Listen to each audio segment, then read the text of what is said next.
So there was, special visas for people to come to England and do work. I had already several years of work experience behind me.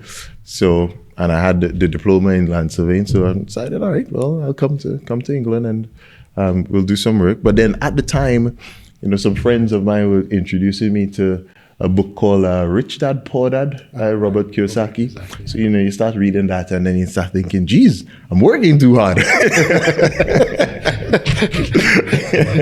Rather than smart. Yeah, I'm working really hard, but I'm not working smart at all.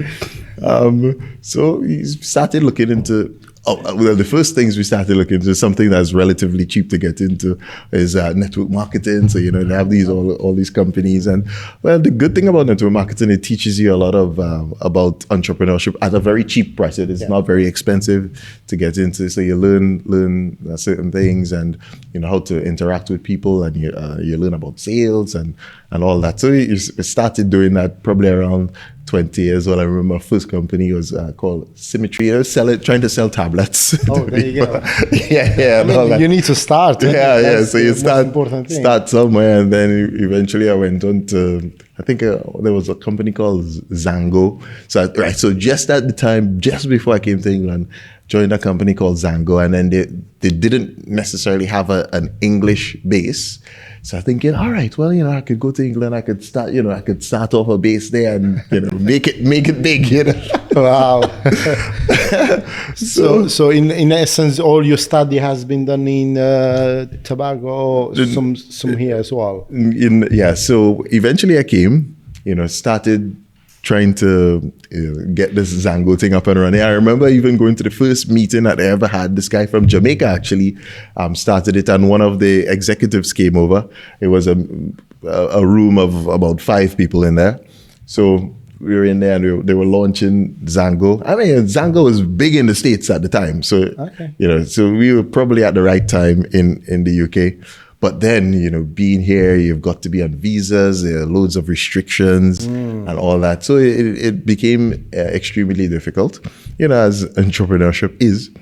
And I started focusing on work as I worked for a construction company. And because I had the experience of the stadium, then they put me on some buildings. So they were building several schools. This was in the Swindon area. And it's so funny that it was Swindon because I wasn't even looking at Swindon. I was just in London at the time. And I think I had about two months worth of money when I came, enough to pay rent for 2 months and food. So a month in, nothing showed up. And just about a month and a week in, the agent got me an interview with one of the largest construction companies.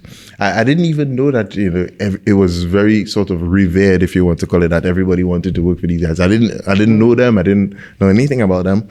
But they had a project in Swindon, and I actually had an uncle who lived in Swindon for 30 years. Oh. Right. So it just so happened that I could have gone to him and stayed. But I wasn't looking in Swindon at all.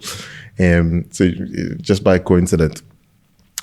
So I went to my uncle, I stayed with him, I did the interview, got the interview, and started, we were building some schools there, some secondary schools there. They were building 7 schools at the time. And so I was on one of the schools. Quite a long project. Yeah, big project. But at the time I thought, you know what, maybe I should, because this was more engineering rather than land surveying. And, my qualifications were land surveying. So I thought, maybe I should approach these guys and ask them whether, they want to put me through university to do civil engineering. And I spoke to the project manager. Again, I had a good relationship with the project manager. I think he saw my enthusiasm and stuff. And he's like, oh, yeah, just apply to the university and then I'll push it through for you. So I did that. And I got an unconditional offer to the university, and so they paid for me to go to university. That's how it happened. Yeah, thank God. Good employees. Yeah. I've been through a similar scenario where the company I used to work for, they actually asked in one of the appraisal, I think the first appraisal we ever did with them after nearly 12 months. It was like, okay, what trainings, what qualification would you like to have because we really want to, we work with you for long term. Yes. And then actually was the time when I say, yeah, I'm tapping in the plumbing and the gas. Yes. And just and it's phenomenal. I mean, obviously, they see the potential, they see the hard work, and you're there all the time buzzing. So that's it. Yeah, I think the most important lesson here is to be enthusiastic. Be at least amiable. Show up every morning. Be on time. Show some enthusiasm in what you're doing, and then doors will open for you. Oh, sure. Definitely. Yeah. Right. So background and inspiration, obviously you started with that. So I know from someone that you actually have a side hustle job, I will call it. Well, it's actually a business. So it's a full-time, it's a business that used to be a side hustle. So can you expand on that? Right. So a part of, as I came, I studied, still did my qualifications, still working in the engineering field. But in the background, I'm still thinking about the Rich Dad Poor Dad book, that I bought. But I still have to go through the whole process, the whole visa process, right? It's loads of visas to go through, and again, you're slightly restricted. So what I did, I dropped the network marketing thing and decided, let me just look into property. And I was thinking that, we probably need loads of money to do property and all that.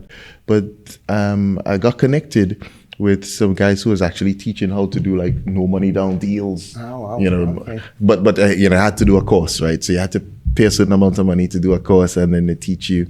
And they built a community. So we had a community that we could talk to each other and build relationships and all that. So I started doing that, and I started looking for these no money down deals. He actually had like a website and all that.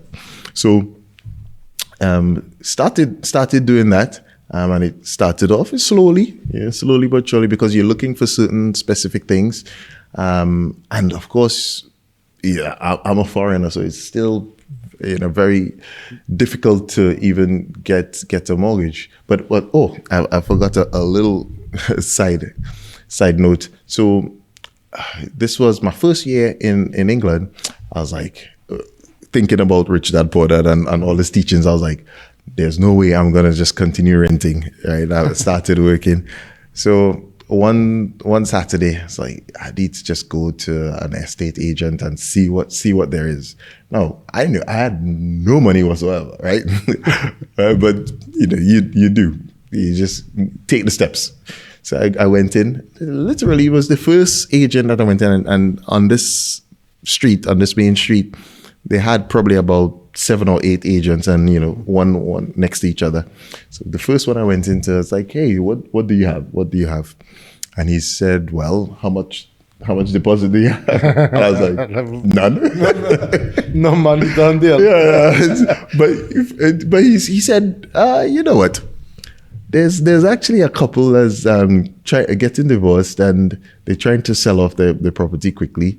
Let's have a look at this. What your pay like and all that. And it's like, well, but at this time there was something called like a vendor deposit, something like that. Right. Yeah. Like, so I said, the vendor could put in the 10%, 15% that you need, and then the rest is So this was probably October of the first year I was in England, and by November, December, we moved into the house.